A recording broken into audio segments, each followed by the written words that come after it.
Mode vocal activé, voix fiche audio.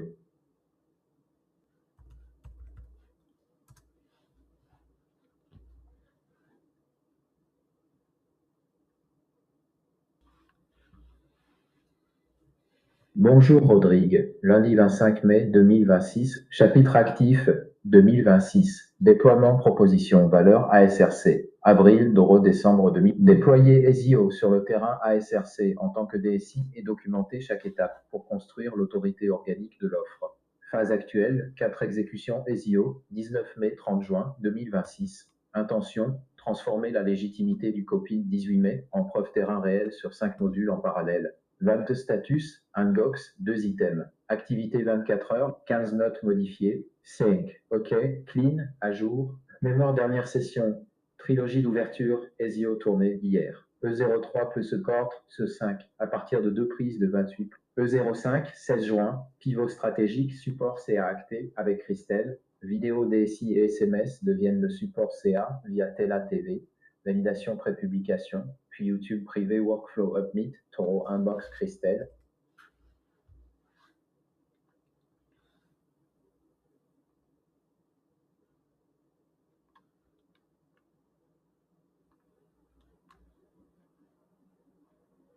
Concernant le jeûne, j'ai mangé hier soir. Est-ce que tu peux modifier ça dans ma note du jour? Pour les objectifs de la journée, est-ce que tu peux m'expliquer les tâches E2 qu'il y a à faire avant publication? Me donner la liste des différents jalons, des prochains jalons qui vont avoir lieu. Bien noté pour le jeûne, c'est corrigé dans la note du jour. Les 4 tâches E02 à boucler avant mardi 26 mai 7h. Lien YouTube E02 en avant-première à Christelle, option 1. La vidéo est montée et programmée en publication native YouTube pour mardi 7. Avant la mise en ligne publique, lui envoyer le lien privé YouTube pour qu'elle voie l'épisode en avant-première. C'est la première application en conditions réelles du workflow validation pré-publication Christelle acté hier. Extension du pivot CA. Vidéo DSI SMS, support institutionnel. 2. Finaliser les sous-titres E02 15-20 000. Le montage est fini, la programmation est faite, mais les sous-titres autogénérés par YouTube ne sont pas encore relus, corrigés. Passer dans YouTube Studio, relire les sous-titres, corriger les coquilles non propres, acronymes, SEO, jargon métier. Important pour l'accessibilité et le SEO. 3. Carte de fin sur la fiche YouTube E01 au E02 sur l'épisode E01, déjà publié. Ajouter une carte de fin YouTube dans les 20 dernières secondes qui pointent vers E0. Objectif, capter le watch time de ceux qui finissent E01 et les enchaîner sur E02 dès sa sortie. Geste standard de série, 4 cul de vidéo LinkedIn 60-90 pour le post, un extraire un cul de cours de E02, segment 05, 06, row 06, 06 passage, parce que le DUI ne sert pas à régler les problèmes terrain, pour accompagner le post LinkedIn imprévu mardi 26 mai 9h. Format vertical, carré, adapté LinkedIn, sous-titres incrustés. Les prochains jalons.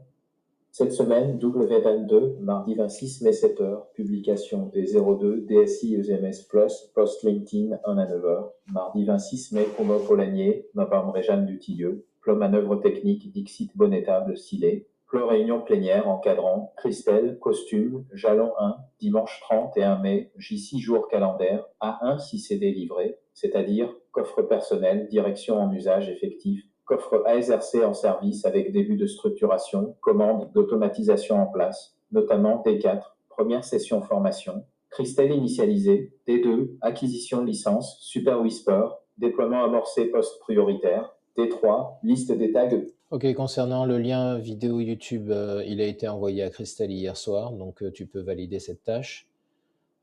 Pour la finalisation des sous-titres, c'est déjà fait. Et l'ajout de la carte de fin de fiche aussi. Par contre, j'aimerais un peu d'aide sur le cut de la vidéo LinkedIn. Comment est-ce qu'on peut faire pour travailler ensemble dessus? Les 3 tâches sont cochées dans la note du jour. Pour le cut LinkedIn, ce qui dépend de toi, le fichier vidéo, l'outil de montage, reste manuel. Je ne peux pas découper la vidéo directement. Mais ce que je peux te livrer pour mâcher le travail, 1. Une fiche de découpe précise, timecodes in-out à la seconde près, point de coupe à privilégier, ligne à supprimer, garder pour tenir 60 magnétises, formulation du hook 3 premières secondes, le texte des sous-titres incrustés, format.srt ou simple bloc de texte horodaté, à coller dans CapCut d'Avanti Premiere 3, le texte du post LinkedIn qui accompagne le cut, accroche, structure, CTA. Avant que je t'aide, j'ai besoin de la transcription du segment 05, 06 row 06, 06 de E. Tu peux me la coller ici ou me dire où elle est dans le coffre, probablement dans, et je vais la chercher. Quel angle d'aide tu veux d'abord? Fiche de découpe, sous-titre ou texte du post? Ok, tu vas trouver dans cette note effectivement la transcription. Est-ce que tu peux lire la transcription et me dire, selon toi, quelle est la meilleure partie à récupérer pour pouvoir faire le cut? J'ai lu la transcription. Le segment 05, 06 sur 06, 06 initialement prévu. Le DUI ne sert pas à l'alerte au téléphone, est correct mais pas le plus fort. Voici mon analyse. Les 3 candidats pour un cut LinkedIn, candidat A, plan brut, alerte téléphone, segment initial, mine 184-188, chapitre 05. Concret, image forte, téléphone versus DUI. Faiblesse démarre par premièrement, qui n'accroche pas dans les 3 premières secondes. Candidat B, plan brut, réunion de midi, chapitre 06-0, ligne 192-200, image très puissante. Tout le monde croit que le DUI transmet. En vrai, l'information remonte oralement à midi. Contre-intuitif et mémorisable. Faiblesse, 3030 brut, à élaguer fortement. Candidat C recommandé, que te narratif 3 plans condensés, ou que 010 S chiffre choc qui arrête le scroll. Surtout ce que l'aide-soignante observe au domicile, il n'y a même pas 10% qui va dans le DUI, selon moi à peu près 5%. Développement 10-50, de preuves concrètes terrain. Pourquoi? Quand l'aide-soignante est face à une situation critique, elle ne va pas utiliser le DUI pour alerter son responsable, elle va utiliser son téléphone, et ce qu'elle note dans le DUI ne va pas être lu par les autres professionnels. L'information est partagée oralement à la réunion du midi. Chut! 50-75 ans, le DUI est appelé logiciel métier par la réglementation. Mais un logiciel métier, c'est le logiciel qui sert au métier. Donc aujourd'hui, il n'y a pas de logiciel métier dans nos ESMS. C'est ce vide qu'on est en train de combler. Pourquoi je recommande le candidat C, le segment initial? Téléphone V6 DUI est vrai, mais c'est une seule preuve isolée. Sur LinkedIn, ce qui retient l'attention, c'est la structure. Un chiffre choc en hook, 5% des preuves terrain au milieu, téléphone close réunion midi. Une chute qui crée l'attention pour aller voir la vidéo.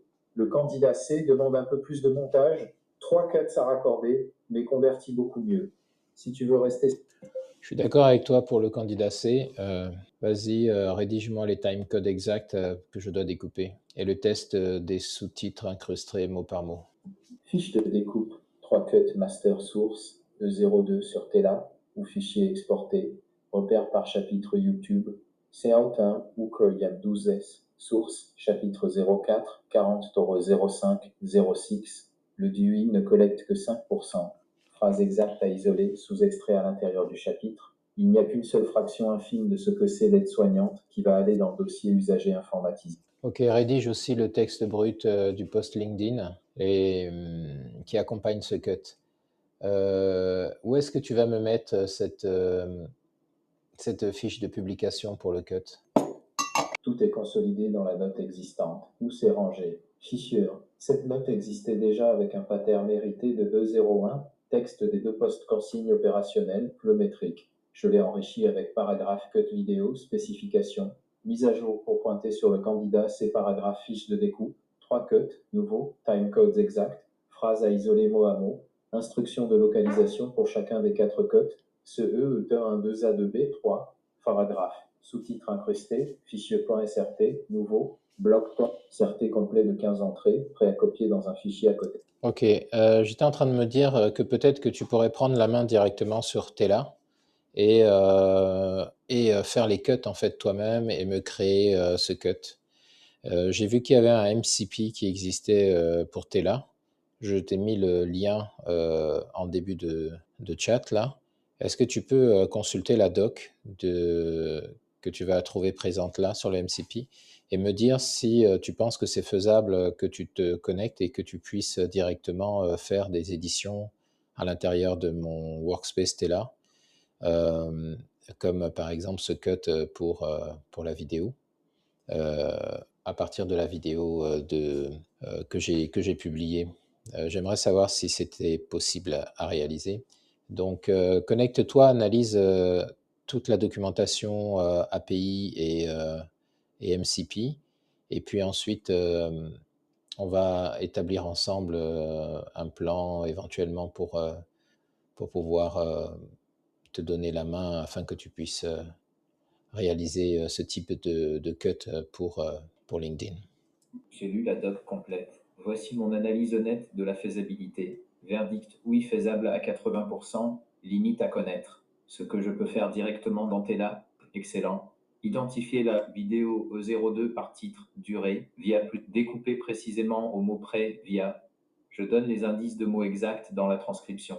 Tela découpe au mot près. Les trois cuts qu'on a définis deviennent triviaux à exécuter, récupérer la transcription via pour valider les bornes, supprimer les silences et remplisseur pour resserrer le cut, exporter avec sous-titres incrustés via paramètres, pas besoin de bricoler le SR dans CapCut, ajouter des zooms via pour dynamiser visuellement. Ce que Tela ne sait pas faire, les 20% restants, export en format vertical, 4, 5 ou 1, pas documenté dans la doc MCP. Tela exporte par défaut en 16, 9. Pour LinkedIn vertical, il faudra soit accepter le 16.9 acceptable mais sous-optimal en fil mobile, soit faire un crop post-export dans CapCut, 5 min, overlay texte personnalisé, 5% en gros caractères. Tela propose seulement layout/zoom/blurs/highlights, pas d'insertion de texte custom, à faire en post si tu veux le hook visuel, download direct du fichier brut, seul l'export asynchrone existe. Je dois attendre que l'export soit terminé pour avoir le fichier final, authentification OAT. 2 janvier, via redirection navigateur. Tu devras autoriser une fois, après quoi le token est conservé. Plan proposé en 4 étapes. Étape 1, installation MCP, toi. 1 minute. Tout lance dans ton terminal. Le navigateur s'ouvre, tu autorises Tela, puis tu redémarres Cloud Code pour que le MCP soit chargé. Étape 2, validation des cuts. Moi, 5 min. Je liste tes vidéos, j'identifie au 02, je récupère sa transcription côté Tela et je te confirme les indices de mots exacts pour les 3 cuts. Cut 1, cut 2A, cut 2B, cut 3 qu'on a défini. Tu valides étape 3, exécution des cuts, moi 5. J'utilise avec des coupes pour créer une nouvelle vidéo, E02, cut LinkedIn 70 à partir de E0. Tu vois le résultat. Ok, ça me semble pas mal. Je suis ok pour l'installation du MCP. Donc, vas-y, réalise l'étape 1. Le serveur FCP Tela est ajouté dans ta config user. Statut, prochaine action, autorisé via OAuth. Le serveur est déclaré, mais pas encore authentifié. Pour l'autoriser, 1 du. Quitte cette session, Cloud Code, CTRL-K ou 2. Relance Cloud Code 3. À la relance, lance la commande pour ouvrir l'interface de gestion des serveurs FCP 4. Sélectionne Tela dans la liste Raw, option authentique ou connect. Le navigateur s'ouvrira sur la page d'autorisation. Tela 5. Tu autorises l'accès dans le navigateur 6. Au retour au CLI, tu devrais voir Alternative si l'interface te propose. Donc, je viens de revenir avec une nouvelle session et j'ai connecté Tela. Manifestement, c'est bon. Il m'a dit Authentication Successful. Donc, c'est quoi la suite? Et 02 récupéré dans Tela. Durée actuelle, 13 030. La transcription côté Tela est en correspondance parfaite avec celle du coffre. Je peux mapper au cut au timecodes exact. Tableau des cuts à appliquer, timeline finale E02. J'ai aligné nos 3 plans, candidat C sur les phrases exactes de la transcription Tela. Voici les bornes précises. Total estimé ou amen. Dans la fenêtre LinkedIn 60, 90, ajustement notable versus plan initial. Le cut 1 hook est légèrement plus serré que ce qu'on avait prévu. On saute, selon moi, à peu près, tu directement sur même pas 10%, 5% qui est la vraie punchline. Si tu préfères garder la modulation, selon moi, à peu près, qui adoucit et rend plus crédible, on remplace 1D par 7 fois 1 hook total 16.3. Plan d'exécution sur Tela, 1 du piqué et 02 de renouvelle vidéo et 02 cut LinkedIn 70. La source originale n'est pas touchée. 2. Appliquer les cuts pour ne garder que les 8 segments du tableau ci-dessus 3. Vérifier le résultat dans ton workspace Tela 4. Exporter avec sous-titres incrustés une fois que tu valides. Avant d'exécuter, je voudrais que tu valides 2 choses. 1. Le tableau de cut ci-dessus, est-ce que ça correspond à ce que tu veux entendre? 2. Préférence hook 1D, version serrée, 6S, attaque directe, même pas 10%, ou version longue, 7S, garde selon moi à peu près. Une fois que tu valides, je charge les schémas plus et j'exécute. Oui, pour la question 1, le tableau des cuts me convient. Pour la question 2, je préfère effectivement la version serrée. Donc, vas-y, tu peux exécuter. J'aimerais savoir quelle est la dernière fois où j'ai actualisé avec ma base de données QMD dans mon coffre Teus. Dernière indexation QMD, il y a 9 jours, soit autour du 16 mai 2026. État actuel via en CLI, une collection indexée, 1257 fichiers indexés, 7226 vecteurs générés, embedding, taille de l'index, 53, 3 NB, 3 incohérences détectées, le serveur MCP QMD renvoie, alors que la CLI envoie 1257. Le MCP semble déconnecté du même index, probablement un cache MCP à recharger, redémarrer Cloud Code ou un chemin différent. Tu veux que je creuse cette divergence ou un simple pour rafraîchir suffit? Tente d'abord de rafraîchir pour voir, et puis si ça ne suffit pas, on va creuser la divergence. Diagnostic confirmé, le MCP QMD est cassé pour cette session, pas l'index. Fait, CLIRO 1376 fichiers, 8251 vecteurs. MAJ, il y a 18 000, MCPRO 0 document, MCPRO 0 résultat. Le binaire est identique. L'index éclate est partagé et vide. La seule différence, le process MCP QMD tourne depuis le démarrage de Cloud Code et tient probablement un snapshot vide en mémoire. Il a peut-être été démarré avant que ta collection n'existe ou avant un fixe recommandé, redémarre Cloud Code. Ça relancera le process Stdio qui rouvrira la base Eclate à jour. Si après redémarrage le MCP renvoie toujours 0, alors il y a un bug dans V2. Mais je parie sur le simple redémarrage. Ok, je viens de redémarrer. Vas-y, reteste à nouveau.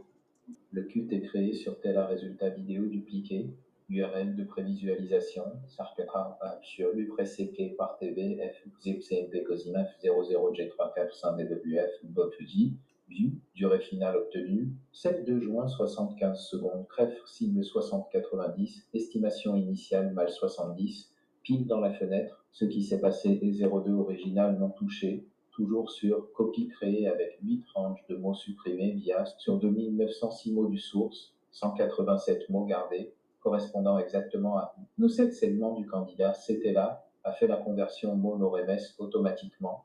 J'ai juste eu à mapper les bornes timeline finale en indice de mots source. Prochaine étape, validation visuelle. Va voir la vidéo sur l'URL ci-dessus et vérifie l'enchaînement narratif Co5% au téléphone, réunion midi, chute de les causes trouvées, version obsolète. Ta version installée V2.1.0, dernière sur NPM. Oui, vas-y, lance la mise à jour. Jour réussi, janvier.0, 2 mai.2. Le warning perm serait sans conséquence. C'est juste l'ancienne version verrouillée par les deux process MCP QMD, encore en cours. Ils seront. Ok, je viens de relancer Cloud Code. Vas-y, reteste. Le MCP va bien 76 documents maintenant, diagnostic confirmé. C'était bien le bug de QMD 2 janvier.0 en mode MCP, corrigé en 2 mai.2. À noter, la 2 mai.2 a probablement changé le modèle ou le format d'embedding et veut tout réindexer. Pas bloquant pour la recherche lexicale BM25, mais la recherche sémantique avec hide sera dégradée tant que ce n'est pas fait. Tu veux que je relance pour régénérer tous les vecteurs? Oui, relance pour régénérer les vecteurs. Je suis allé contrôler la vidéo, le cut que tu as fait. C'est pas mal, mais tu me disais qu'on ne pouvait pas avoir une exportation au format carré. Et là, comme je te montre sur l'image, c'est tout à fait possible que je modifie le ratio pour avoir un format carré. Quel format il faut? 4/5 carré ou autre? Comme ça, je vais pouvoir modifier et puis ensuite faire l'export. Mais sinon, c'est OK pour le cut, ça a été bien coupé. 1376 documents indexés, 7980 chunk réembédés en 2051S, recherche 7. OK, est-ce que tu peux mettre ça dans les réalisations de la note du jour et plus précisément créer une fiche pour que je puisse mettre à jour le coffre de Christelle en QMD, une fiche procédure et me mettre le lien de la note du jour, du paragraphe de la note du jour vers cette fiche pour que je puisse m'en souvenir. Bonne nouvelle. La fiche en question, il faudra que tu la mettes dans OS personnel, dans les ressources. Ok, je viens de passer donc au format 4/5. Ça me paraît plutôt pas mal. Par contre, est-ce que tu es sûr qu'il nous faut exporter avec les sous-titres incrustés? Ça te semble Ça te semble bien de faire ça et pourquoi? Parce que j'ai l'impression que ça va gâcher le visuel. Et je dois revenir sur ma recommandation initiale. L'obligatoire du début était trop fort. Je m'appuyais sur l'heuristique générale LinkedIn. 85% regarde sans son. Mais ton code a déjà des incrustations textuelles fortes intégrées au screencast. Le DDI ne sert pas à transmettre. Personne ne le lit entre deux maisons. Tant ces incrustations font déjà le travail de transmission silencieuse. Le viewer sans son comprend le message clé sans avoir besoin d'un sous-titre supplémentaire. Ajouter des sous-titres bornés en plus, double couche de texte qui surcharge et entre potentiellement en conflit visuel avec ce qui existe déjà.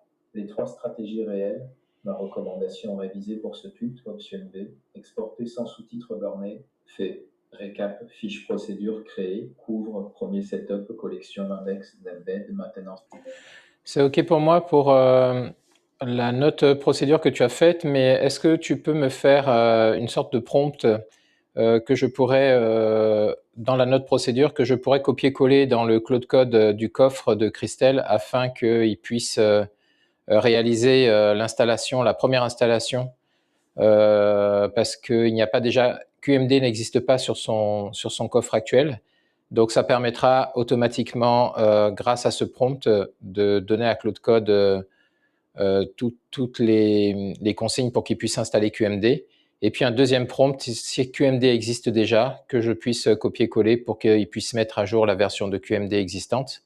Donc la contrôler et puis la mettre à jour pour setup le QMD de la bonne façon. Est-ce que tu peux me rajouter donc ces deux prompts dans la fiche procédure, s'il te plaît? Fait. Ajouter en bas de la fiche deux sections autonomes. Prompt 1, installation initiale, à coller dans Claude Code chez Christelle si QMD n'est pas installé. Couvre note CNTMEP, on installe global, on ajout de la collection, chemin autodétecté, on indexation, on embed, on vérifie MCP après redémarrage. Prompt 2, mise à jour, à coller si QMD existe déjà. Vérifie d'abord la version upgrade si 2.5.2 avec avertissement explicite du redémarrage obligatoire, puis Cloud Verify MCP gère le cas spécifique où une mise à jour de version impose un après-redémarrage. Les deux prompts sont écrits pour être copiables tels quels. Ils détectent automatiquement le chemin du coffre via le subW de Claude Code et n'assument aucun contexte préalable. Ok, c'est parfait. Merci. Avec plaisir. Bonne installation chez Christelle. Il n'y a qu'une seule fraction infime de ce qu'elle sait qui va aller dans le dossier usager informatisé avec même pas 10%, 5% de toute l'information dont on a parlé. Et lorsque l'aide-soignante va se retrouver confrontée à une situation problématique, critique, elle ne va pas utiliser ce logiciel de DUI pour alerter son responsable afin qu'une décision soit arbitrée pour pouvoir régler le problème. Non, elle va utiliser en fait son téléphone. L'information qu'elle va noter dans ce DUI ne va pas être lue par les autres professionnels. Et puis le midi, lors de la réunion qui est consacrée à ça, elle va partager oralement les informations dont elle dispose au sein de l'équipe, bien que ce dossier usager informatisé soit appelé logiciel métier en termes de réglementation. C'est comme ça qu'il a été défini, nommé, mais en réalité, ce n'est pas un logiciel métier. Un logiciel métier, c'est le logiciel qui sert au métier, en fait. Et là, avec ce qu'on vient de voir ensemble, ce n'est pas le cas. Donc, ça veut dire qu'il n'y a pas de logiciel métier aujourd'hui, nous, dans notre organisation. Donc j'ai bien pu exporter le format cut et les sous-titres en SRT séparément, donc c'est parfait. Dis-moi, j'étais en train de penser que tant qu'à y être, ça me coûterait rien de faire un short YouTube pour également publier ce short sur YouTube. Qu'est-ce que tu en penses? Parce qu'il suffit simplement que je change, je crois sur YouTube, ça reste en 16 neuvième. Et puis, je peux garder exactement le même cut. Est-ce que ce ne serait pas stratégiquement intéressant pour augmenter la visibilité au moment de la publication demain? Je pourrais également faire publier le short. Qu'est-ce que tu en penses? L'idée est bonne, mais avec trois nuances importantes. Laisse-moi te corriger sur un point technique d'abord. Correction technique, YouTube Shorts 9, 16, pas 16, 9. Les shorts YouTube sont obligatoirement verticaux 9, 16, non 4. Si tu publies en 16, 9, YouTube ne le traitera pas comme un short. Ça apparaîtra dans le feed normal de la chaîne, sans accès au système de découverte short qui est l'intérêt principal.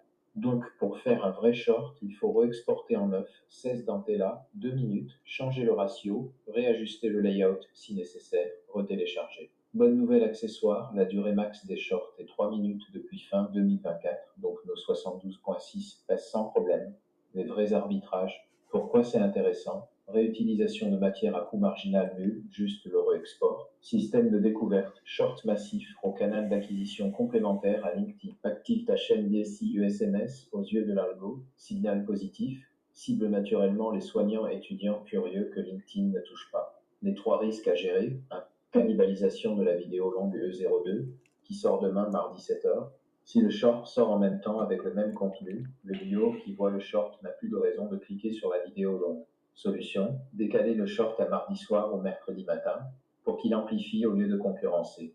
2. Des alignements du viewer profile de la chaîne. Le contenu est très spécialisé, du SSIAD, soignante. Les shorts attirent beaucoup de viewers non cibles. Si ces viewers s'abonnent puis ne regardent pas les longues, l'algo apprend que ta chaîne a un public peu engagé. Solution, assumer le short comme une vitrine, pas un canal d'abonnement. Accepter que ce ne soit pas la même cible que les longues. 3. Le lien short ou high vidéo longue.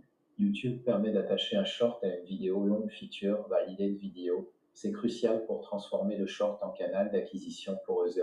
Sans ce lien explicite, le short reste un objet isolé sans bénéfice cross-format. Ma recommandation honnête, oui, fais-le, sous 3 conditions. 1. Re-export en 9, 16 dans Tela, pas 16G. Je peux le déclencher depuis ici si tu veux, ou tu le fais en DUI. Ne décaler la publication du short à mardi soir 18h ou mercredi matin, pas le matin de la vidéo longue. 3. Attacher le short à E02 via la feature YouTube vidéo associée lors de la publication. Si tu veux que je lance le re-export 9, 16 maintenant depuis Tela, je peux. Mais dans Tela, tu vas probablement devoir réajuster le layout side by side pour qu'il rende bien en 9. 16 en 4-5, c'est ok, mais en 9-16, le rendu vertical va être plus étiré. Ça demande sans doute un février minute en UI Tela, donc plus simple que tu le fasses toi-même. Ok, pour que je sois sûr là de ta recommandation, toi tu me recommandes de le faire. Seulement, ce que tu me dis, c'est que ça va viser une cible différente de ma cible initiale. Personnellement, je préfère rester sur ma cible initiale. Donc, est-ce que tu penses que ça représente vraiment un intérêt de le faire? Parce que je ne veux pas le faire juste pour le faire. Raison de me challenger et je dois corriger ma recommandation. J'ai donné un oui paresseux basé sur l'heuristique réutilisation de matière à coût marginal nul pour l'investissement. C'est faux ici, il y a un coût caché que j'ai sous-estimé. Ta cible est les directeurs ESMS DSI médico-social. Cette cible n'est pas sur YouTube Short, elle est sur LinkedIn où on est déjà et éventuellement sur YouTube en longue forme via recherche thématique. Les shorts vont attirer principalement des soignants curieux, des étudiants en santé sociaux et des viewers algorithmiques aléatoires. Aucun ne convertit un client SEO en janvier 2027. Pire, si ces viewers non cibles s'abonnent puis ne regardent pas les vidéos longues, l'algo YouTube apprend que ta chaîne a un public peu engagé sur les longues. Résultat, moins de poussée algorithmique sur tes vidéos longues, qui sont elles le vrai vecteur de ta stratégie laboratoire documentée. Le short pollue le viewer profile de la chaîne au lieu de l'enrichir. Ma recommandation tranchée, ne le fais pas. Le critère décisif n'est pas est-ce que ça coûte peu, mais est-ce que ça sert ta cible et ta stratégie? Sur ces 2 questions, la réponse est non. Reste concentré sur le post LinkedIn de demain. C'est la bonne arme pour cette cible et ce moment. Si un jour tu veux activer YouTube Shorts, le bon contenu sera différent. Du format court pédagogique généraliste sur le numérique en santé, conçu spécifiquement pour Shorts, pas du recyclage d'un pilote LinkedIn ciblé directeur. Ok, c'est bien ce que je pensais. Ce que je voudrais que tu fasses maintenant, c'est que tu me mettes donc du coup tout ce qu'on vient de réaliser. Tu mettes à jour toutes les notes de contexte concernées et puis ensuite tu me feras un petit paragraphe dans les réalisations de ma note du jour avec un lien vers les éléments. Ok, donc en conclusion, là j'ai montré un workflow de travail classique que je fais avec l'IA comme assistant. Les différents principes sont les suivants. Le premier, c'est que l'IA travaille sur mes notes, donc sur mon contexte, et donc qui est parfaitement adapté aux questions que je lui pose. Il n'y a pas d'hallucination, zéro hallucination, puisque ce n'est pas une IA générique, c'est une IA qui travaille uniquement sur mes données. Les données sont situées dans mon coffre Obsidian, donc présent sur mon PC. Donc l'IA est enfermée dans cet environnement d'information et fonctionne qu'à l'intérieur de cet environnement d'information. Premier principe. Second principe, c'est que on est plutôt dans un travail en supervision plutôt qu'en tâches, c'est-à-dire que j'ai des tâches à faire, mais je pars du principe que c'est l'IA qui les exécute pour moi, sous mon contrôle. Et le contrôle ici est très strict, c'est-à-dire que je vais challenger systématiquement les propositions que l'IA me fait pour lui demander pourquoi, justifier et apprendre en fait éventuellement découvrir de nouvelles choses. Ça a été le cas ici. Je me suis rendu compte que pour le montage vidéo, il était tout à fait capable de le faire si je lui donnais ce qu'on appelle des MCP, c'est-à-dire des bras pour pouvoir aller faire le montage à ma place dans le logiciel. Donc, j'ai réalisé la connexion directement. Je lui ai donné cette faculté directement en live, comme vous avez vu. Et du coup, il a pu commencer à aller faire le montage lui-même. Donc, principe numéro 2, si l'IA peut le faire, ça ne sert à rien que je le fasse, sauf si ça a une valeur ajoutée particulière que je le fasse moi-même. Sinon, je reste dans mon rôle de supervision et je donne les éléments à l'IA pour qu'elle puisse réaliser la tâche. Troisième principe, mais là je vais couper la vidéo parce qu'elle est assez longue, mais je vais embrayer sur ce principe, c'est que si quelque chose que j'ai fait avec l'IA, une co-création est appelée à être refaite plus tard, il faut automatiquement l'industrialiser grâce à une commande. Donc là, par exemple, vous avez vu que je suis parti d'une vidéo longue et j'ai travaillé pour avoir un format court pour le mettre sur mon profil LinkedIn demain, quand je vais publier la vidéo longue sur la chaîne YouTube. Et donc, toute la création du cut, en fait, pour LinkedIn, je vais travailler maintenant avec l'IA pour faire en sorte qu'on puisse créer une commande qui va automatiser ça. Donc, la prochaine fois que je fais une vidéo longue, il suffira simplement que je déclenche cette commande pour que l'IA aille chercher dans la vidéo les bons éléments, me fasse tout ce qu'on a fait ensemble, en fait, qu'il le fasse tout seul et que j'ai juste à contrôler si ça me convient ou si ça ne me convient pas pour qu'on aille jusqu'au bout. Donc ça, c'est le troisième principe. Il faut systématiquement automatiser tout ce qui doit être fait plus d'une fois. Il faut penser à créer un processus pour aller plus vite. Mais dernier principe numéro 4, il faut garder sa casquette critique et sa casquette de supervision et de pilotage de l'IA. Il ne faut pas laisser l'IA faire la direction et le pilotage et la réflexion à notre place. Il faut l'utiliser pour s'aider à le faire. Voilà. Donc j'espère que cette vidéo vous sera utile. Et puis n'hésitez pas à me poser des questions en commentaire si vous voulez que je développe certains points.